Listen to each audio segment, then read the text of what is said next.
విద్యార్థులందరికీ శుభస్వాగతం.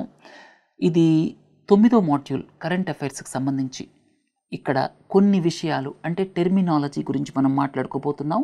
ఇది పరీక్షల దృష్టిలో చాలా ఇంపార్టెంట్ ఆస్పెక్ట్ అనమాట. అంటే చిన్న చిన్న వర్డ్స్ ఉంటాయి, చాలామంది తెలుసు అనుకుంటారు, కానీ పూర్తి అవగాహన లేకుండా ఉంటే ఎగ్జామ్లో చాలా పెద్ద ఇబ్బంది కలుగుతుంది.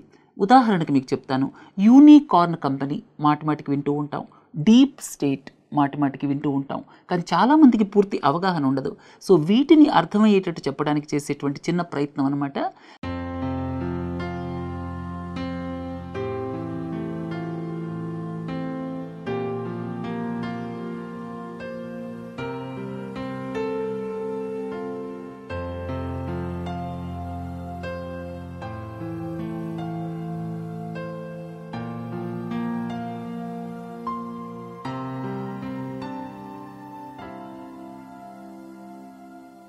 సరే, ఈ మాడ్యూల్లోకి వెళ్ళే ముందు చాలా ముఖ్యమైన విషయం మీ అందరితో మాట్లాడాలనుకున్నాను. చాలామంది డిస్కౌంట్ ఇవ్వమని అడుగుతున్నారు. మీరు లెర్నింగ్ స్పేస్ సబ్స్క్రిప్షన్స్ గురించి ఒకసారి పరిశీలిస్తే సంవత్సరం మొత్తానికి 6,000 రూపాయలు, 3 నెలలకి 3,000 రూపాయలు. మీరు ఇక్కడ గమనిస్తే యూపీఎస్సికి సంబంధించినంత వరకు చాలా మాడ్యూల్స్ని కవర్ చేస్తున్నాం. అంటే దాదాపుగా యూపీఎస్సికి సంబంధించి 70% దాకా ప్రస్తుతం మాడ్యూల్స్ కవర్ చేస్తూ ఉన్నాం అన్నమాట. అయితే మీరు గ్రూప్ 1 అభ్యర్థులు ఎవరైతే ఉన్నారో వాళ్ళు మేము మొత్తం మాడ్యూల్స్ చూడటం లేదు కదా, మాకు డిస్కౌంట్ ఇవ్వండి అనేటువంటి అభిప్రాయాన్ని వ్యక్తం చేశారు. తర్వాత మార్చి నెల 31వ తారీఖు గ్రూప్ 1 ప్రిలిమినరీ జరగబోతోంది. అంటే ఇంకా దాదాపుగా 34-35 రోజులు సమయం ఉంది. సో ఈ పరిస్థితుల్లో మీకు కేవలం గ్రూప్ 1 మాడ్యూల్స్ని మాత్రమే యాక్సెస్ చేసేటువంటి అవకాశం లేదు. కాబట్టి దానికి ప్రత్యామ్నాయంగా ఇప్పుడు మీ అందరికీ 40 రోజులు దాదాపు 2,000 రూపాయలు, అంటే 1,999 రూపాయలు, లేకపోతే 2,000 రూపాయలు అనుకోవచ్చు. సో 2,000 రూపాయలతో మీరు 40 రోజులు సబ్స్క్రిప్షన్ తీసుకోవచ్చు. మిగతా సబ్స్క్రిప్షన్స్ మామూలుగా 90 రోజులకి 3,000 రూపాయలు, అలాగే సంవత్సరానికి 6,000 రూపాయలు, అవి అలాగే ఉంటాయి. అయితే 40 రోజుల కోసం ప్రత్యేకంగా, ఎందుకంటే 40 రోజుల లోపల మీ గ్రూప్ 1 ఎగ్జామ్ కంప్లీట్ అవుతుంది. 40 రోజులకి ప్రత్యేకంగా మీరు 1,999 రూపాయల సబ్స్క్రిప్షన్ తీసుకోవచ్చు. ఈ అవకాశాన్ని ప్రత్యేకంగా గ్రూప్ 1 రాస్తున్నటువంటి విద్యార్థులు అడగటం మూలంగా మీకు ఇవ్వటం జరుగుతోంది. తర్వాత ఇక్కడ ఈ అవకాశాన్ని 3 రోజులు మాత్రమే, అంటే ఈరోజు 23 ఫిబ్రవరి సాయంకాలం 6 గంటల నుంచి 26 ఫిబ్రవరి సాయంకాలం 6 గంటల దాకా, అంటే ఇవాళ సాయంకాలం 6 గంటల నుంచి 26వ తేదీ సాయంకాలం 6 గంటల దాకా మీరు 2,000 రూపాయలు, అంటే 1,999 రూపాయల సబ్స్క్రిప్షన్తో 40 రోజులు లెర్నింగ్ స్పేస్లో ఉన్నటువంటి అన్ని వీడియోస్ని యాక్సెస్ చేయొచ్చు. రైట్? తర్వాత ఇక్కడ మీకు ముఖ్యమైన విషయాలు చెప్తాను. గ్రూప్ 1 కరెంట్ అఫైర్స్కి సంబంధించి తెలుగు మాడ్యూల్స్ విషయానికి వస్తే తెలుగులో నేను 30 మాడ్యూల్స్ ప్రొడ్యూస్ చేయబోతున్నాను. ఇది 9వ మాడ్యూల్. మొత్తం 30 మాడ్యూల్స్ ప్రొడ్యూస్ చేయబోతున్నాను. ఇవి దాదాపుగా కరెంట్ అఫైర్స్కి సంబంధించినవి. అంటే ఒక్క 5 మాడ్యూల్స్ మాత్రం ఎకానమీకి సంబంధించి బేసిక్ కాన్సెప్ట్స్ చెప్తున్నాను. ఆ మాడ్యూల్స్ కూడా 6, 7, 8, తర్వాత ఇంకా 2 మాడ్యూల్స్, అంటే ఇవి మాడ్యూల్స్ నంబర్స్ అనమాట. సో 6, 7, 8 ఈ మాడ్యూల్ నంబర్స్తో పాటుగా ఇంకా 2 మాడ్యూల్స్ మాత్రమే మీకు బేసిక్ కాన్సెప్ట్స్కి సంబంధించి ఉంటాయి. మిగతా 25 మాడ్యూల్స్, అంటే మొత్తం తెలుగులో నేను 30 మాడ్యూల్స్ చెప్పబోతున్నాను. 30లో 25 మాడ్యూల్స్ ఎక్స్క్లూజివ్లీ కరెంట్ అఫైర్స్కి సంబంధించినవి అయి ఉంటాయి. అవి గత 6 నెలల్లో జరిగినటువంటి కరెంట్ అఫైర్స్, నేషనల్ కావచ్చు, ఇంటర్నేషనల్ ఈవెంట్స్ కావచ్చు, వాటికి సంబంధించినవి అయి ఉంటాయి. సో 30 మాడ్యూల్స్ నేను ప్రజెంట్ చేయబోతున్నాను. ఆ 30 మాడ్యూల్స్లో 5 బేసిక్ ఎకానమీ కాన్సెప్ట్స్, అలాగే 25 మాడ్యూల్స్ మీకు తెలుగులో జాతీయ అంతర్జాతీయ విషయాలకు సంబంధించినటువంటి కరెంట్ అఫైర్స్ ఉంటాయన్నమాట. తర్వాత మీరు ఈ 2,000 రూపాయల సభ్యత్వం తీసుకోవటం వల్ల మీకు ఈ తెలుగు మాడ్యూల్స్తో పాటుగా ఇంకా చాలా లాభాలు ఉన్నాయి. అవేమిటంటే ఒక్కసారి గమనించండి. ఇక్కడ ఈ మాడ్యూల్స్ అన్నీ ఇంగ్లీష్లో ఉన్నాయి, కానీ చాలా సింపుల్ ఇంగ్లీష్లో పిక్చర్స్తో మీ అందరికీ అర్థమయ్యే విధంగా ప్రజెంట్ చేయటం జరిగింది. ఇక్కడ ప్రెస్ ఇన్ఫర్మేషన్ బ్యూరో, అలాగే వై అండ్ హౌ, అని చెప్పి కరెంట్ అఫైర్స్లో 2 రకాల మాడ్యూల్స్ ఉన్నాయి. ఈ 2 రకాల మాడ్యూల్స్ కూడా గత 4 నెలల నుంచి వినండి మీరు, సరిపోతుంది. అంటే వారానికి ఇది ఒక మాడ్యూల్, ఇది ఒక మాడ్యూల్, ఈ 2 మాడ్యూల్స్ వారం వారం ప్రజెంట్ చేయటం జరుగుతుంది. మీరు గత 4 నెలల నుంచి ఈ మాడ్యూల్స్ వింటే, అంటే నవంబర్ 2018 నుంచి వింటే మీకు దాదాపుగా గ్రూప్ 1లో అడగబోయేటువంటి సిలబస్ కరెంట్ అఫైర్స్కి సంబంధించి కవర్ అవుతుంది. మీకు ఒకవేళ వినేటువంటి సమయం లేకపోతే వీటికి సంబంధించినటువంటి పీడిఎఫ్స్ ఉంటాయి, అవి మీరు డౌన్లోడ్ చేసుకొని చక్కగా ఒక్కసారి వాటిని గ్లాన్స్ చేస్తే మీకు చాలా కరెంట్ అఫైర్స్కి సంబంధించిన విషయాలు తెలుస్తాయి. అలాగే ఎడిటోరియల్ డిస్కషన్స్, ఇవి వారానికి 4 రోజులు ప్రజెంట్ చేస్తూ ఉన్నాం. మీరు అలాగే ఎడిటోరియల్ డిస్కషన్స్ కూడా గత 4 నెలల నుంచి, అంటే ఇక్కడ వినాలి అంటే మీకు ఇబ్బంది ఏమిటంటే చాలా డీటెయిల్డ్ అనాలిసిస్ ఉంటుంది. సో ఇన్డెప్త్ అనాలిసిస్ ఉంటుంది. ఇన్డెప్త్ అనాలిసిస్ కొన్ని సందర్భాల్లో ప్రిలిమినరీ దృష్టిలో పెట్టుకుంటే అవసరం లేకపోవచ్చేమో, అయితే అక్కడ కొన్ని ముఖ్యమైన పాయింట్స్ ఉంటాయి ప్రిలిమినరీకి సంబంధించి. అవి మీరు పీడిఎఫ్స్ని ఒక్కసారి చదువుకున్నా సరిపోతుంది. సో ఇక్కడ కూడా పీడిఎఫ్స్ ఉంటాయి. సో గత 4 నెలలుగా ఈ మాడ్యూల్స్ చూడొచ్చు. వీటన్నిటికంటే ముఖ్యమైనది ఏంటంటే బ్రెయిన్ స్టార్మింగ్ అని చెప్పి ఇప్పటిదాకా 33 మాడ్యూల్స్ ప్రజెంట్ చేసాం. అంటే ఒక్కొక్క మాడ్యూల్లో 20 ప్రశ్నలు ఉంటాయి యూపీఎస్సీ స్టాండర్డ్లో. ఇవన్నీ కూడా కరెంట్ అఫైర్స్కి సంబంధించినవి. అంటే ఇప్పటిదాకా 660 ఎంసీక్యూస్ ఉన్నాయన్నమాట.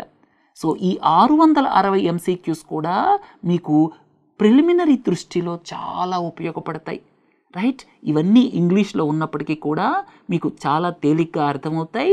వాటితో పాటుగా మీరు పీడిఎఫ్స్ ఒక్కసారి గ్లాన్స్ చేశారనుకోండి, మీకు చాలా సింపుల్గా అర్థమైపోతాయి అన్నమాట. సో నేను చెప్పబోయేటువంటి 30 తెలుగు మాడ్యూల్స్తో పాటుగా ఎవరైతే గ్రూప్ 1 పరీక్షలు రాస్తున్నారో వాళ్ళు గత 4 నెలలుగా పిఐబి వై అండ్ హౌ, ఇవన్నీ కరెంట్ అఫైర్స్కి సంబంధించినవి, అలాగే పీడిఎఫ్స్ ఎడిటోరియల్స్కి సంబంధించినవి మీరు ఒక్కసారి గ్లాన్స్ చేస్తే సరిపోతుంది. వాటితో పాటుగా 660, అంటే ఇవి పెరుగుతూ ఉంటాయి. ఇంకొక 4 వారాలు పోయేటప్పటికి ఇంకొక 80 క్వశ్చన్స్ యాడ్ అవుతాయి.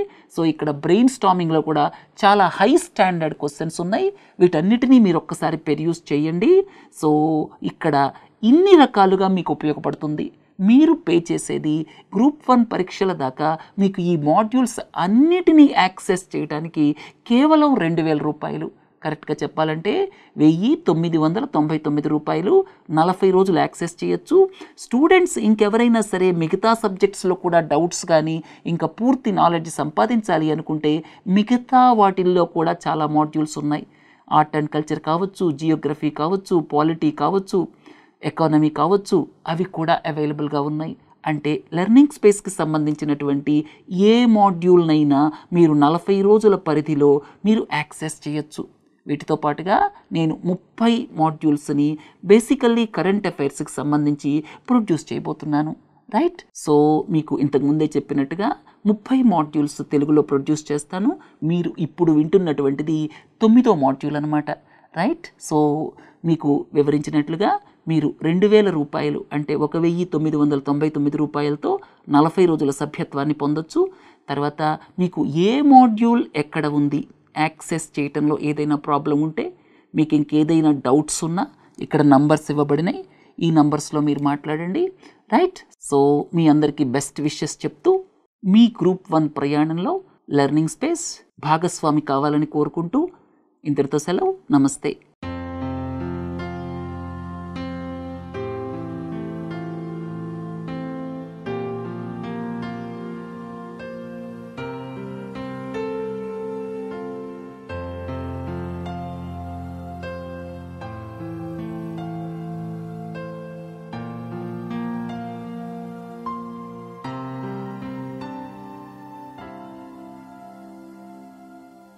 తర్వాత మనం ఇప్పుడు మాడ్యూల్లోకి వచ్చేద్దాం. ఇది 9th మాడ్యూల్. ఇక్కడ కొన్ని వర్డ్స్ చాలా ఇంపార్టెంట్, చాలా బ్రీఫ్గా మీకు ఎక్స్ప్లెయిన్ చేస్తాను. లో హ్యాంగింగ్ ఫ్రూట్స్ అనేటువంటి పదం తరచుగా వినపడుతూ ఉంటుంది. లో హ్యాంగింగ్ ఫ్రూట్స్ అంటే ఏమిటంటే ప్రభుత్వం ఇక్కడ అతి తక్కువ ఎఫర్ట్తో, అంటే పెట్టేటువంటి ఎఫర్ట్ చాలా తక్కువ ఉంటుంది, దాంతో ఎక్కువ రిజల్ట్ని, అంటే ఎక్కువ అవుట్కమ్ని పొందగలిగితే అలాంటి సందర్భాన్ని లో హ్యాంగింగ్ ఫ్రూట్స్ అంటామన్నమాట. తర్వాత లాజిస్టిక్స్ కాస్ట్, ప్రతిసారి మనం వింటూ ఉంటాం మన దేశంలో లాజిస్టిక్స్ కాస్ట్స్ తగ్గించాలి అని చెప్పి. లాజిస్టిక్స్ కాస్ట్స్ అంటే ఏమిటి? ఇక్కడ ఒక ఫ్యాక్టరీ దగ్గర ఒక వస్తువు ఉత్పత్తి అయింది, కన్జ్యూమర్ ఇక్కడ ఉంటాడు, ఇక్కడేమో ఫ్యాక్టరీ, ఇక్కడేమో కన్జ్యూమర్. సో ఇక్కడి నుంచి ఇక్కడికి ట్రాన్స్పోర్ట్ చేయటానికి, అంటే వస్తువుని ఫ్యాక్టరీ నుంచి కన్జ్యూమర్ దాకా తీసుకెళ్ళటానికి, ఎవరైతే వాడుకుంటున్నారో ఎవరైతే కొంటున్నారో వాళ్ళ దాకా తీసుకెళ్ళడానికి అయ్యేటువంటి కాస్ట్ని లాజిస్టిక్స్ కాస్ట్ అంటాం. ఈ పదం కూడా తరచుగా మీకు వినపడుతూ ఉంటుంది, రైట్? ఇక్కడ ఇంగ్లీష్లో ఒక్క సెంటెన్స్లో వివరంగా మీకు మీనింగ్ ఇవ్వటం జరిగింది, సింపుల్ ఇంగ్లీష్లో. ఒక్కసారి చదవండి. తర్వాత ఈ వర్డ్స్ మీకు చాలా ఇంపార్టెంట్, ఈ మధ్య వార్తల్లో ఉన్నాయి కాబట్టి. ఎంపవర్మెంట్, మనం మాటిమాటికి ఎంపవర్మెంట్ అనేటువంటిది మన దేశం యొక్క గవర్నెన్స్లో ప్రధానమైనటువంటి పాత్రగా మనం చూస్తూ ఉంటాం. అంటే citizens empowerment, that is the goal of governance, right? ఇక్కడ మీరు కేపబిలిటీస్, కెపాసిటీస్ వీటన్నిటిని పెంచడం, అలాగే ప్రజలని డెసిషన్ మేకింగ్లో అంటే నిర్ణయాలు తీసుకోవడంలో భాగస్వాములుగా తయారు చేయటం, దాన్ని ఎంపవర్మెంట్ అంటాం. సరే, దీనికంటే ముఖ్యమైన విషయం currency swap agreement. Currency swap, ఈ మధ్య భారత్ జపాన్ల మధ్య $75 బిలియన్ కరెన్సీ స్వాప్ అగ్రిమెంట్ సంతకం పెట్టడం జరిగింది. దీని ఉద్దేశం ఏమిటంటే ఇక్కడ మనకి ఎప్పుడైనా డాలర్స్ అవసరమైందనుకోండి, మనకి ఎప్పుడైనా యూరో అవసరమైందనుకోండి, మనకి ఎప్పుడైనా ఎన్ అవసరమైందనుకోండి, వీటన్నిటిని ఏమంటారు? హార్డ్ కరెన్సీస్ అంటారు. ఇలాంటి హార్డ్ కరెన్సీస్ మనకి ఎప్పుడైనా అవసరమైతే అప్పుడు మనం మన రూపాయలని వాళ్ళకి ఇచ్చి మనం ఈ హార్డ్ కరెన్సీస్ని తీసుకోవచ్చు. అంటే ఇలాంటి డాలర్లు, అలాగే ఎన్, యూరో ఇలాంటి అవసరం మనకు పడినప్పుడు మనం జపాన్ నుంచి $75 బిలియన్ దాకా యాక్సెస్ చేయొచ్చు. అంటే దీని మూలంగా ఏం జరుగుతుంది? దీని మూలంగా స్పెక్యులేషన్, అప్పుడప్పుడు రూపాయి పడిపోతుంది. రూపాయి పడిపోవడానికి అప్పుడప్పుడు కారణం స్పెక్యులేషన్ కూడా ఒక కారణం అన్నమాట. అంటే స్పెక్యులేషన్ ఎక్కువ ఉంటుంది. అంటే అమ్మో డాలర్స్కి ముందు చాలా డిమాండ్ వస్తుందేమో, అప్పుడు డాలర్ విలువ అంటే రూపాయి విలువ పడిపోతుందేమో అన్న భయంతో చాలామంది డాలర్లను ముందే కొనే ప్రయత్నం చేస్తూ ఉంటారు. దాన్ని స్పెక్యులేషన్ అంటారు. సో స్పెక్యులేషన్ని తగ్గిస్తుంది. సో ఇక్కడ కరెన్సీ స్వాప్ అగ్రిమెంట్ అనేటువంటి పదం ఇంపార్టెంట్. తర్వాతి మాడ్యూల్స్లో మీకు ఇంకా డీటెయిల్గా చెప్తాను. ఎందుకంటే ఎకానమీ విషయానికి వస్తే చాలా ముఖ్యమైన విషయాలు ఉన్నాయి వార్తల్లో. Prompt corrective action framework, recapitalisation of banks, reserve bank of India reserves, అలాగే ఈ కరెన్సీ స్వాప్ అగ్రిమెంట్, అలాగే ఇన్సాల్వెన్సీ బ్యాంక్రప్సీ కోడ్, అలాగే జిఎస్టీ, వీటన్నిటి గురించి మనం కరెంట్ అఫైర్స్ మాడ్యూల్స్లో ముందు మాట్లాడుకుందాం. ఓడిఎఫ్ ప్లస్ ఇది కూడా తరచుగా వార్తల్లోకి వస్తుంది. ఓడిఎఫ్ అనేటువంటిది మీ అందరికీ తెలుసు, ఓపెన్ డిఫెకేషన్ ఫ్రీ. అంటే ఎవరూ కూడా నేచర్ కాల్ని అటెండ్ అవ్వటం కోసం బయటికి వెళ్ళకూడదు, టాయిలెట్లోకే వెళ్ళాలి. అది ఓడిఎఫ్. అయితే ఇప్పుడు స్వచ్ఛ భారత్ మిషన్లో ఓడిఎఫ్ ప్లస్ వీటిని తీసుకొచ్చింది. ఓడిఎఫ్ ప్లస్ అంటే ఏమిటంటే టాయిలెట్లు కట్టడం జరిగింది, వాటిని వాడేటట్లు చూడటం అన్నమాట. వాటి శుభ్రత, వాటి క్లీన్లీనెస్, అలాగే వాటిని యూజ్ చేయాలి. చాలామంది మగవాళ్ళు యూజ్ చేయకుండా బయట పొలాల్లోకి వెళుతూ ఉంటారు.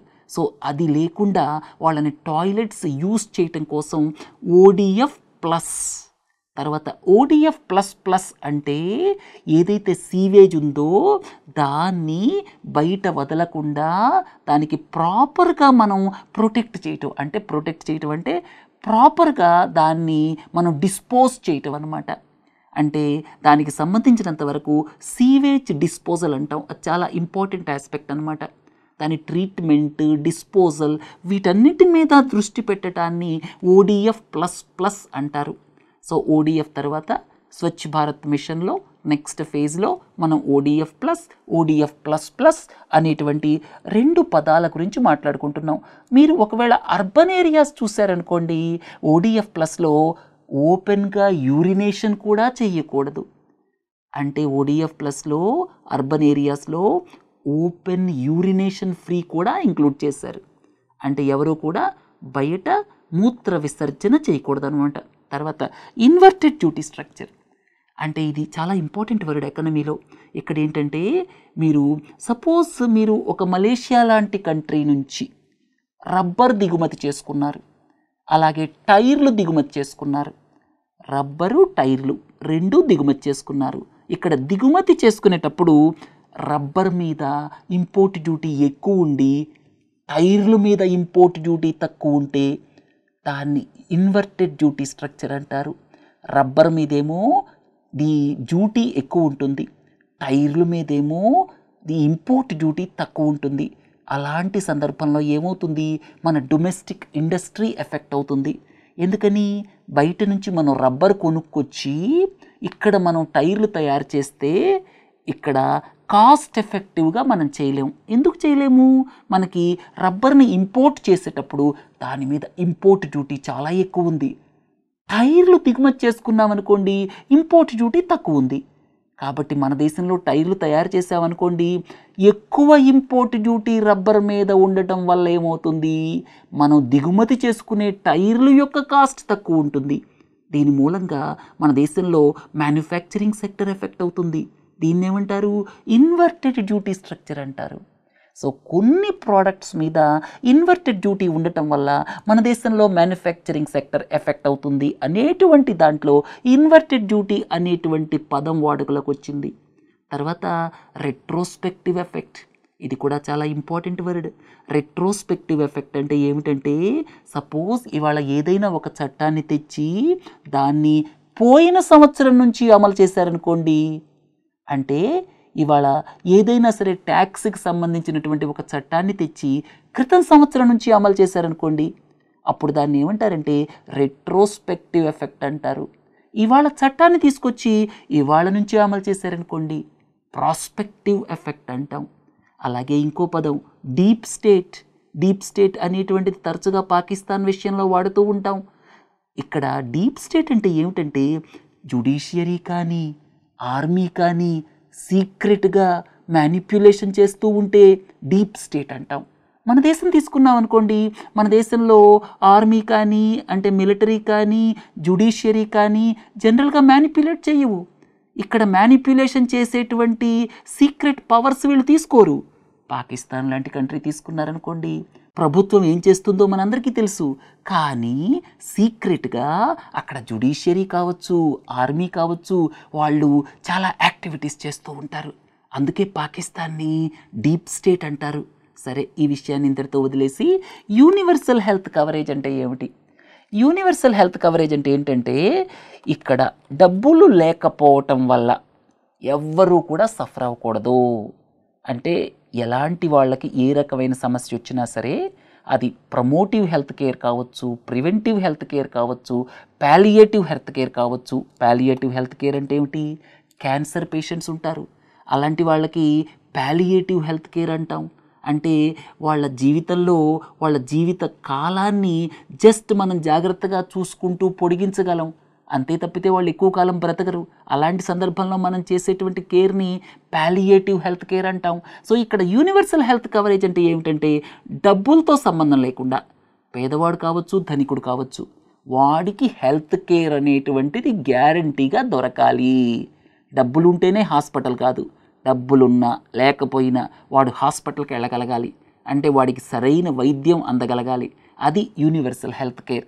తర్వాత క్లైమేట్ చేంజ్లో టిప్పింగ్ పాయింట్ అనేటువంటి పదం వచ్చింది ఈ మధ్య. Tipping point, right? తర్వాత క్లైమేట్ హాట్ స్పాట్స్, ఆ తర్వాత చెప్తాను మీకు. Tipping point, climate hot spots, urban heat islands, ఇవన్నీ చాలా important words. Urban heat island అంటే ఏమిటి? అర్బన్ ఏరియాస్లో కాంక్రీట్ జంగిల్ మూలంగా, చెట్లు కొట్టివేయటం మూలంగా అర్బన్ ఏరియాస్లో టెంపరేచర్ చుట్టుపక్కల ఉన్నటువంటి పల్లెటూళ్ళ కంటే ఎక్కువ ఉంటుంది. దాన్ని అర్బన్ హీట్ ఐలాండ్ ఎఫెక్ట్ అంటాం. ఇక్కడ టిప్పింగ్ పాయింట్ అంటే ఏమిటంటే, ఒక లిమిట్ దాటి టెంపరేచర్ కానీ ఇంక్రీజ్ అయిందనుకోండి, అప్పుడు ఏమవుతుంది, దాని యొక్క ఇంపాక్ట్ ఇర్రివర్సబుల్. అలాగే పర్యవసానాలు చాలా తీవ్రంగా ఉంటాయి, కెటాస్ట్రోఫిక్ అంటాం అన్నమాట. సో ఇక్కడ టిప్పింగ్ పాయింట్ అనేటువంటిది కూడా ఈ మధ్య వార్తల్లోకి వచ్చింది.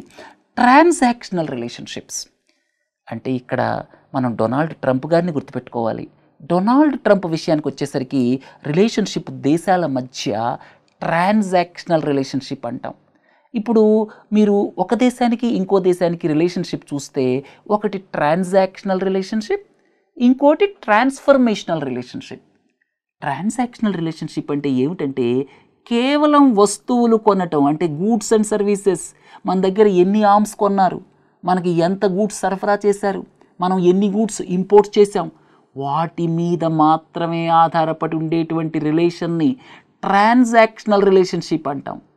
అలా కాకుండా human to human contacts, cultural contacts, humanitarian concerns, ఇలాంటి వాటిని దృష్టిలో పెట్టుకొని ఉన్నటువంటి రిలేషన్షిప్స్ని ట్రాన్స్ఫర్మేషనల్ రిలేషన్షిప్స్ అంటాం.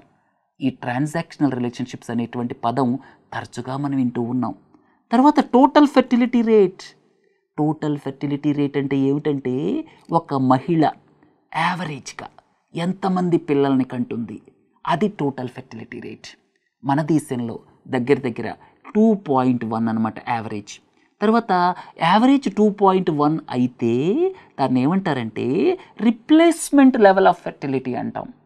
రైట్, అంటే ఒక జనరేషన్ ఇంకొక జనరేషన్ని రిప్లేస్ చేస్తుంది. సో ఇప్పుడు ఒక జనరేషన్ ఇంకొక జనరేషన్ని రిప్లేస్ చేస్తే అర్థం ఏంటి, పాపులేషన్ గ్రోత్ ఉండదన్నమాట, స్టెబిలైజ్ అయిపోతుంది. సో ఒక జనరేషన్ ఇంకొక జనరేషన్ని రిప్లేస్ చేసేటువంటి దాన్ని రిప్లేస్మెంట్ లెవెల్ ఆఫ్ ఫెర్టిలిటీ అంటాం.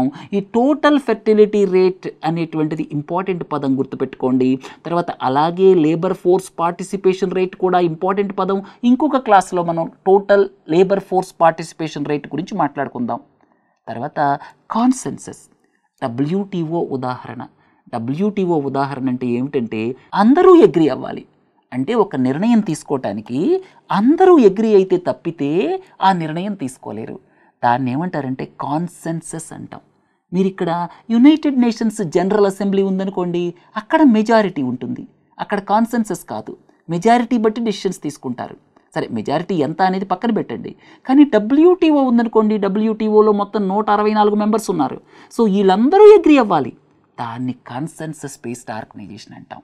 తర్వాత క్లైమేట్ హాట్స్పాట్స్ అంటే టెంపరేచర్ పెరిగినా, వర్షం పెరిగినా అంటే ప్రెసిపిటేషన్, అలాగే టెంపరేచర్లో కానీ వర్షపాతంలో కానీ వచ్చేటువంటి మార్పులు ఏవైతే ఉన్నాయో ఆ మార్పుల మూలంగా ప్రజల జీవన విధానంలో తీవ్రమైనటువంటి మార్పులు రావటాన్ని ఏమంటారంటే క్లైమేట్ హాట్స్పాట్స్ అంటారు.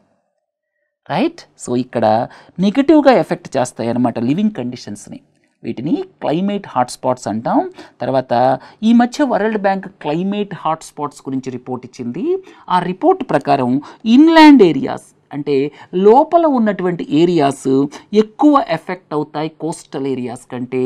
అంటే టెంపరేచర్ చేంజెస్, ప్రెసిపిటేషన్ చేంజెస్ మూలంగా ఇన్లాండ్ ఏరియాస్ ఎక్కువ ఎఫెక్ట్ అవుతాయి అనేటువంటిది ఈ మధ్య ఇచ్చినటువంటి వరల్డ్ బ్యాంక్ రిపోర్ట్ ద్వారా మనకు తెలుస్తుంది.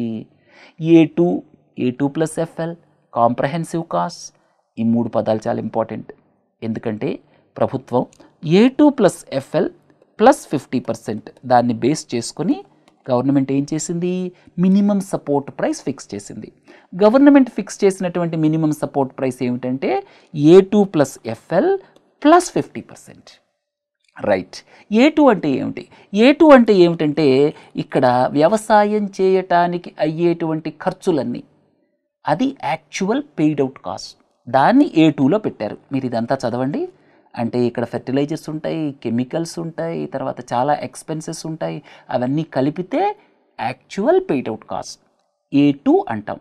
అయితే A2కి ఇది 1వ పాయింట్ మాత్రమే కలపండి. అంటే దీనికి ఈ 1వ పాయింట్ కలిపారనుకోండి A2+FL. FL అంటే ఏంటంటే imputed costs for the family labour. అంటే ఇక్కడ ఫ్యామిలీలో వాళ్ళకి చాలా స్కిల్ ఉంటుంది. ఒక పంట పండించారనుకోండి, గోధుమలు పండించారు, వరి పండించారు, పసుపు పండించారనుకోండి, వాళ్ళకి స్కిల్స్ మూలంగా పండించగలరు. సో ఆ స్కిల్స్కి, ఆ ఎంటర్ప్రెనర్షిప్కి కొంత వాల్యూ వేస్తారనమాట, దాన్ని FL అంటారు. రైట్, సో ఇక్కడ ఇది ఫ్యామిలీ లేబర్కి, స్కిల్, ఎంటర్ప్రెనర్షిప్కి ఇచ్చేటువంటి వాల్యూ ఏదైతే ఉందో అది కలిపితే A2+FL. సో A2+FL మీద 50% యాడ్ చేసి మినిమం సపోర్ట్ ప్రైస్ని ఫిక్స్ చేశారు. అయితే కొంతమంది వాదన ఏంటంటే మీరు A2+FL కాదు, C2 అంటే కాంప్రహెన్సివ్ కాస్ట్స్ మీద ఇవ్వండి అని కొంతమంది అడుగుతున్నారు. అయితే ఇక్కడ కాంప్రహెన్సివ్ కాస్ట్స్ అంటే ఏమిటి అంటే ఇది మొత్తం ఇందాక చెప్పాను కదా, పైన ఉన్నటువంటి కాస్ట్స్తో పాటుగా ఈ 3 పాయింట్లు కూడా కలపండి, అప్పుడు కాంప్రహెన్సివ్ కాస్ట్ వస్తుంది. రైట్, ఇది చాలా ఇంపార్టెంట్ పరీక్షల దృష్టిలో.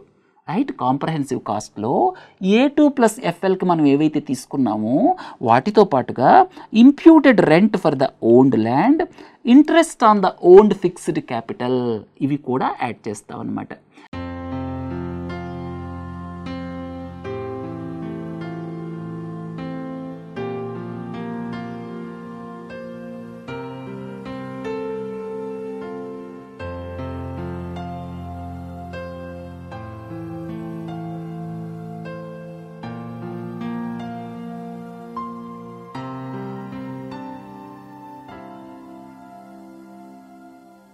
తర్వాత కొమ్కాసా చాలా ఇంపార్టెంట్. మీకు అమెరికా అనగానే చాలా విషయాలు గుర్తుకు రావాలి. అమెరికా అనగానే ఏ విషయాలు గుర్తుకు రావాలి? State of the union address. Right, ప్రతి సంవత్సరం ప్రెసిడెంట్ ఇచ్చేటువంటి అడ్రస్ని state of the union address అంటాం. రెండోది గవర్నమెంట్ షట్ డౌన్. ఈ మధ్య అమెరికా వార్తల్లో ఉంది గవర్నమెంట్ షట్ డౌన్ మూలంగా. మూడోది మెక్సికో తోటి బౌండరీ వాల్ కట్టాలి అనేటువంటి ప్రపోజల్. తర్వాత నాలుగోది మైగ్రెంట్ క్యారవాన్. చాలామంది ఆ లాటిన్ అమెరికన్ కంట్రీస్ నుంచి నడుచుకుంటూ ట్రక్కుల్లో వస్తున్నారు. రైట్, అమెరికా చేరుకోవాలి అన్న ఉద్దేశంతో అది మైగ్రెంట్ క్యారవాన్. తర్వాత ఇంకొక point LEMOA, logistics exchange memorandum of agreement. ఇండియాకి యూఎస్ఏకి సైన్ చేయటం జరిగింది. దాని మూలంగా మన మిలిటరీ ఫెసిలిటీస్ని వాళ్ళు యూజ్ చేసుకోవచ్చు, వాళ్ళ మిలిటరీ ఫెసిలిటీస్ని మనం యూజ్ చేసుకోవచ్చు. రైట్, సో అది మన మిలిటరీ ఫెసిలిటీస్ని వాళ్ళు యూజ్ చేసుకోవటం, బేస్లు ఎస్టాబ్లిష్ చేయలేరు. మన ఫెసిలిటీస్ని వాళ్ళు యూజ్ చేసుకోవటం, వాళ్ళ ఫెసిలిటీస్ని మనం యూజ్ చేసుకోవటాన్ని ఏమంటారంటే logistics exchange memorandum of agreement కింద అది సాధ్యమవుతుంది. తర్వాత కొమ్కాసా అనేటువంటిది ఈ మధ్య సైన్ చేయటం జరిగింది. కొమ్కాసా అంటే పూర్తి పేరేమిటో ఇక్కడ చూడండి. కొమ్కాసా భారతదేశానికి అమెరికాకి మధ్య సైన్ చేయటం జరిగింది. అలాగే ఇంకో ముఖ్య విషయం క్యాట్సా కూడా అమెరికాది. క్యాట్సా వల్ల ఏం జరుగుతుంది? మనం బిజినెస్ చేయాలని ప్రయత్నం చేసామనుకోండి రష్యన్ కంపెనీతోటి, అప్పుడు అమెరికా శాంక్షన్స్ విధిస్తుంది. దాన్ని క్యాట్సాలా అంటాం అన్నమాట. క్యాట్సాలా ఏమిటంటే మనం అంటే రష్యాతో కానీ, తర్వాత ఇరాన్తో కానీ, నార్త్ కొరియాతో కానీ ఎవరైనా బిజినెస్ చేయాలి అని చూస్తే వాళ్ళ మీద శాంక్షన్స్ విధించే అధికారం క్యాట్సాలాకుందనమాట. క్యాట్సా అనేటువంటిది అమెరికన్ లా, గుర్తుపెట్టుకోండి. కొమ్కాసా మన దేశం అమెరికాతో సైన్ చేయడం జరిగింది. లెమో తర్వాత ఇది రెండోదని చెప్పచ్చు. దీని మూలంగా ఏం జరుగుతోంది? ఇక్కడ కమ్యూనికేషన్, రెండు మిలిటరీస్ కూడా ఇక్కడ కమ్యూనికేషన్ని ఎక్స్చేంజ్ చేసుకోవచ్చు అనమాట. దీని మూలంగా ఏం జరుగుతుందంటే హైటెక్ ఎన్క్రిప్షన్ సిస్టమ్స్, అంటే హైటెక్ ఉన్నటువంటి సిస్టమ్స్ని అమెరికా మనకి అమ్మగలదు. తర్వాత రెండు ఆర్మీస్ మధ్య కమ్యూనికేషన్లో ఇంటరాపరబిలిటీ కూడా వస్తుందన్నమాట. రైట్, ఇది కొమ్కాసా యొక్క ముఖ్య ఉద్దేశం. తర్వాత డీప్ స్టేట్ గురించి మీకు ఇందా చెప్పాను పాకిస్తాన్ విషయంలో. అలాగే సర్జికల్ స్ట్రైక్ అంటే ఏం లేదు, సపోజ్ టెర్రరిస్ట్ డంప్ ఉందనుకోండి, అక్కడ టెర్రరిస్ట్ స్థావరాలు ఉన్నాయనుకోండి, టక్కన మన వాళ్ళు వెళ్ళటం, దాన్ని ధ్వంసం చేసేయటం, వాళ్ళు కళ్ళు తెరిచే లోపలే, అంటే పాకిస్తాన్ ఆర్మీ కళ్ళు తెరిచే లోపలే వెనక్కి వచ్చేయటం అనమాట.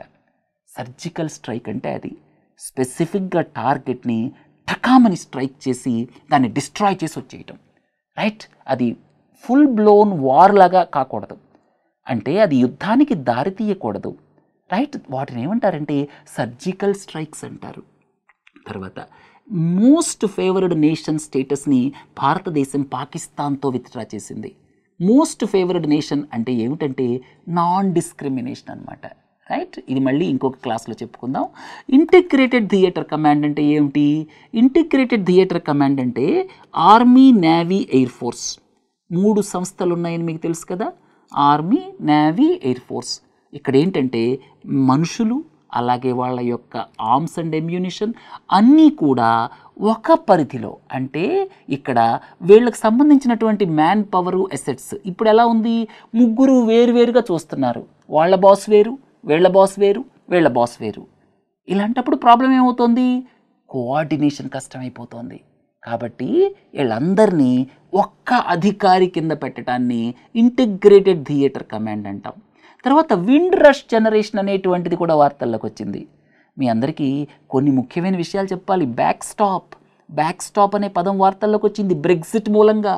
బ్యాక్ స్టాప్ అనేటువంటిది ఏంటంటే ఏదైతే బౌండరీ ఉందో అక్కడ ఎన్ష్యూర్ చేయాల్సినటువంటి మెకానిజం నార్దర్న్ ఐర్లాండ్కి, రిపబ్లిక్ ఆఫ్ ఐర్లాండ్కి, రైట్? సో నార్దర్న్ ఐర్లాండ్ ఏమో యూకేలో భాగం, రిపబ్లిక్ ఆఫ్ ఐర్లాండ్ ఏమో సావరిన్ కంట్రీ. ఈ రెండింటి మధ్య ఉన్నటువంటి బౌండరీలో ఏ రకమైనటువంటి అరేంజ్మెంట్ ఉండాలి అని చెప్పేటువంటి దాన్ని బ్యాక్ స్టాప్ అంటారు. అది కూడా మీకు ఇంపార్టెంట్ ఎగ్జామినేషన్ దృష్టిలో. తర్వాత విండ్ రష్ జనరేషన్, వీళ్ళు కూడా వార్తల్లోకి వచ్చారు. విండ్ రష్ జనరేషన్ అంటే ఏమిటంటే వెస్ట్ ఇండీస్ నుంచి దాదాపు 60-70 ఏళ్ల క్రితం యునైటెడ్ కింగ్డమ్కి వచ్చినటువంటి వాళ్ళు విండ్ రష్ జనరేషన్. ఈ విండ్ రష్ అనేటువంటి పదం పేరు ఎలా వచ్చిందంటే ఎంపైర్ విండ్ రష్ అనేటువంటి షిప్ ద్వారా మొట్టమొదట వాళ్ళు జమైకా నుంచి వచ్చారనమాట, రైట్? తర్వాత స్విస్ ఛాలెంజ్ మోడల్ అంటే ఏమిటంటే ఒక కొత్త ప్రపోజల్ వాళ్ళే తీసుకొచ్చేస్తారు, రైట్? సో సపోజ్ ఒక ప్రాంతంలో ఒక ఎయిర్పోర్ట్ కట్టాలనుకోండి, అది ప్రభుత్వం ఏమీ అడగలేదు, వాళ్ళే ఒక ప్రపోజల్ తీసుకొచ్చి ఇంత కాస్ట్ అవుతుంది, 1000 కోట్ల రూపాయలు అవుతుంది, ఈ ఎయిర్పోర్ట్ మేము కడతాము అని చెప్పి ఒక ప్రపోజల్ని ప్రైవేట్ సెక్టర్ వాళ్ళంతట వాళ్ళుగా తీసుకొచ్చి ప్రభుత్వానికి ఇవ్వటాన్ని స్విస్ ఛాలెంజ్ మోడల్ అంటామన్నమాట. అంటే ఇక్కడ ఇంట్రెస్టెడ్ సంస్థ ఏదైతే ఉందో వాళ్ళు ఇనిషియేట్ చేస్తారనమాట. నేను పూర్తి డీటెయిల్స్ మీకు చెప్పటం లేదు, ఇక్కడ ఇంతవరకు తెలుసుకుంటే సరిపోతుంది. తర్వాత ప్రభుత్వం ఒకవేళ ఆ ఎయిర్పోర్టుని కట్టాలి అని అనుకుంటే ఫస్ట్ రైట్ ఆఫ్ రెఫ్యూజల్ వాళ్ళ దగ్గర ఉంటుంది. దీన్ని స్విస్ ఛాలెంజ్ మోడల్ అంటాం. అంటే సపోజ్ ఎల్ఎన్టీ వాళ్ళు 1000 కోట్ల రూపాయలతో ఎయిర్పోర్ట్ కడతామని ప్రపోజల్ తీసుకొచ్చారు, గవర్నమెంట్ అడగలేదు, వాళ్ళే తెచ్చారు. తెచ్చినప్పుడు గవర్నమెంట్ ఏం చేసింది, ఓహో ఇక్కడ కడితే బాగుంటుంది అని చెప్పి వాళ్ళు టెండర్స్ అవి పిలిచారు, లేకపోతే ఏదైనా ప్రొసీజర్లో వాళ్ళు ఎయిర్పోర్ట్ కట్టడానికి ఆహ్వానించారు బిడ్స్ని. ఆహ్వానించినప్పుడు ఎవరైనా సరే 800 కోట్లకు కడతామని వేరే కంపెనీ వచ్చింది.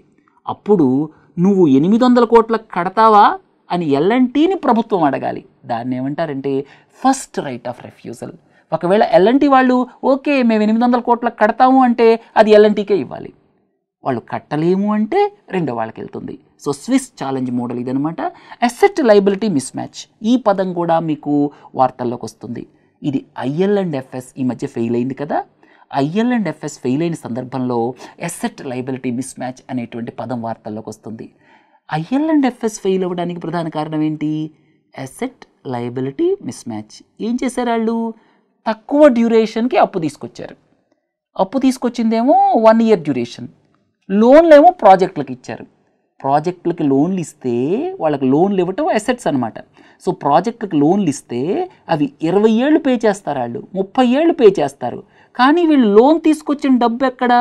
1 yearకి తీసుకొచ్చారు, 2 yearsకి తీసుకొచ్చారు, 3 yearsకి తీసుకొచ్చారు.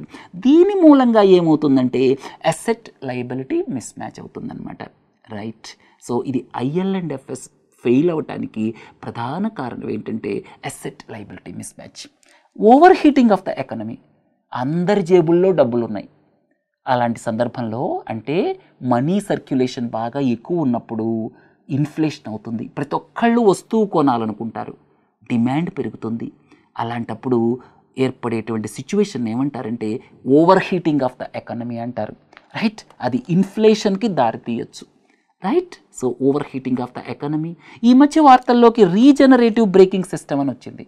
మనం బ్రేకులు వేసి బండిని ఆపుతాం కదా, సో ఈ బ్రేకులు వేసి బండిని ఆపేటువంటి క్రమంలో కూడా దాన్ని ఎనర్జీగా కన్వర్ట్ చేయటం అనమాట, రైట్? ఇది ఎనర్జీ రికవరీ మెకానిజం, దీన్ని రీజనరేటివ్ బ్రేకింగ్ అంటారు, రైట్? సో తర్వాత ఇంకొక విషయం చెప్పాలి మీకు. ఎలక్ట్రిక్ వెహికల్స్ అనగానే లిథియం అయాన్ బ్యాటరీస్ గుర్తుపెట్టుకోండి, అవి వార్తల్లోకి వచ్చాయి.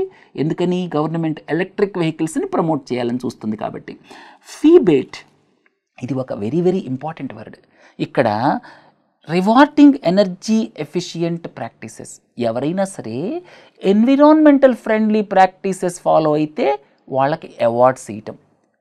ఎవరైతే ఎన్విరాన్మెంటల్ ప్రాక్టీసెస్ ఫాలో అవ్వలేదనుకోండి, పొల్యూట్ చేస్తున్నారనుకోండి, వాళ్ళకి పెనాల్టీ వేయటం. దాన్ని ఏమంటారంటే ఫీ బేట్ అంటారు. ఇక్కడ నీతి ఆయోగ్ ఎయిర్ పొల్యూషన్ని ట్యాకిల్ చేయడానికి ఈ ఫీ బేట్ మెకానిజంని తీసుకొచ్చింది. తర్వాత క్లౌడ్ కంప్యూటింగ్ మీ అందరికీ తెలుసు.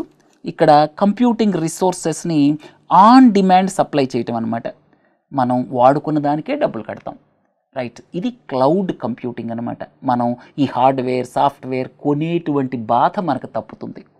తర్వాత పాలసీ పెరాలసిస్ అంటే ప్రభుత్వం ఏ విధమైనటువంటి నిర్ణయం తీసుకోకుండా, అంటే గవర్నమెంట్లో నిర్ణయాలు తీసుకోకపోతే ఏమవుతుంది, రిఫార్మ్స్ అనేటువంటివి ఇంప్లిమెంట్ అవ్వవన్నమాట. ప్రభుత్వం వైపు నుంచి ఒకవేళ ఇనిషియేటివ్ లేకపోతే దాన్ని ఏమంటారంటే పాలసీ పెరాలసిస్ అంటారు. గిగ్ ఎకనమీ, ఇవాళ కాలంలో మనం గిగ్ ఎకనమీలో ఉన్నాం. ఎక్కువ టెంపరరీ జాబ్స్, ఉబర్ తీసుకోండి, ఓలా తీసుకోండి, స్విగ్గీ బాయ్స్ని తీసుకోండి, ఫ్లిప్కార్ట్ బాయ్స్ని తీసుకోండి, ఎక్కువ టెంపరరీ జాబ్స్ క్రియేట్ అవుతున్నాయి. సో ఎక్కువ న్యూ ఏజ్ జాబ్స్ ఏవైతే ఉన్నాయో, అంటే న్యూ ఏజ్ ఇండస్ట్రియల్ సెక్టర్లో క్రియేట్ అయ్యేటువంటి జాబ్స్ ఏవైతే ఉన్నాయో ఇవన్నీ కూడా టెంపరరీ జాబ్స్, ఫ్లెక్సీ జాబ్స్. దీన్ని గిగ్ ఎకనమీ అంటారు, రైట్. గుర్తుపెట్టుకోండి, చాలా ముఖ్యమైన పదం. Systemic risk, State Bank of India తీసుకున్నారనుకోండి, అది పడిపోయిందనుకోండి, ఎకానమీ ఎఫెక్ట్ అవుతుంది, రైట్. సో ఇక్కడ failure of one company can create risk to other organs.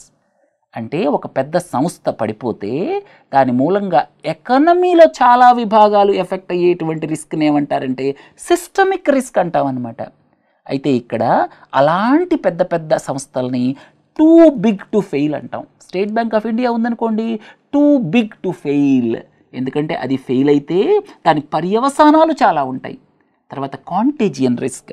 కాంటేజియన్ risk అంటే ఏమిటంటే ఒక మార్కెట్ డిస్టర్బెన్సెస్, ఇవి ఒక ప్రాంతానివి ఇంకొక ప్రాంతానికి స్ప్రెడ్ అయితే, ఒక డొమైన్వి ఇంకొక డొమైన్కి స్ప్రెడ్ అయితే దీన్ని కాంటేజియన్ రిస్క్ అంటాం. సపోజ్ ఒక హౌసింగ్ ఫైనాన్స్ కంపెనీ కొలాప్స్ అయిందనుకోండి, ఆ ఎఫెక్ట్ మిగతా హౌసింగ్ ఫైనాన్స్ కంపెనీస్కి స్ప్రెడ్ అయితే దాన్ని కాంటాజియన్ అంటాం అనమాట. ఇది కూడా ఫ్రీక్వెంట్గా వినపడుతూ ఉంటుంది. తర్వాత క్యాష్ బర్న్, ఇది ఈ కామర్స్ కంపెనీలకి బాగా వర్తిస్తుంది. క్యాష్ బర్న్ అంటే వాళ్ళు చాలా ఎక్కువ డిస్కౌంట్స్ ఇస్తున్నారు, వాళ్ళు డబ్బులేం సంపాదించడం లేదు, యాక్చువల్గా నష్టపోతున్నారు, ప్రజల మీద బోల్డ్ డబ్బులు క్యాష్ బర్న్ అంటాం అనమాట. అంటే అర్థం ఏంటంటే వాళ్ళు కస్టమర్స్ని ఎక్వైర్ చేయటం కోసం, మిలియన్స్ ఆఫ్ కస్టమర్స్ని ఎక్వైర్ చేయటం కోసం వాళ్ళు ఎక్కువ డిస్కౌంట్స్ ఇస్తున్నారు. ముఖ్యమైన ఉద్దేశం ఏమిటి, రాబోయే కాలంలో ఈ కస్టమర్స్ మూలంగా వాళ్ళకి ఎక్కువ లాభాలు వస్తాయి అని చెప్పి వాళ్ళ ఉద్దేశం అనమాట. తర్వాత యూనికార్న్ కంపెనీ, ఇది మాటిమాటికి వింటూ ఉంటాం. యూనికార్న్ కంపెనీ అంటే ఒక startup company, market valuation $1 billion దాటాలి. అంటే మార్కెట్ వాల్యుయేషన్ 7,000 కోట్ల రూపాయలు. $1 బిలియన్ అంటే 7,000 కోట్ల రూపాయల మార్కెట్ వాల్యుయేషన్ దాటితే అలాంటి కంపెనీని యూనికార్న్ కంపెనీ అంటాం అనమాట, రైట్. సో మనం 30 విషయాలు టెర్మినాలజీ చెప్పుకున్నాం. ఇంకా కొన్ని విషయాలను మీకు ఈ సందర్భంగా చెప్పడం జరిగింది. సో దీంతో ఈ 9వ మాడ్యూల్ ముగిసింది. మళ్ళీ 10వ మాడ్యూల్లో కలుద్దాం. మీకు నేను 30 మాడ్యూల్స్ తెలుగులో ప్రజెంట్ చేస్తాను. ఇంతకుముందు చెప్పినట్టుగా కరెంట్ అఫైర్స్ చాలా హై స్టాండర్డ్లో లెర్నింగ్ స్పేస్ దగ్గర ఉన్నాయి. సో లెర్నింగ్ స్పేస్ సబ్స్క్రైబర్ కండి, మీకు చాలా బెనిఫిట్ ఉంటుంది. కనీసం ఒక 15 నుంచి 20 క్వశ్చన్స్ క్లారిటీతో మీరు రాయగలుగుతారు. అది మీరు గ్రూప్ 1లో సక్సెస్ అవ్వడానికి చాలా ఉపయోగపడుతుంది. సరే, ఇంతటితో ముగిద్దాం. నమస్తే.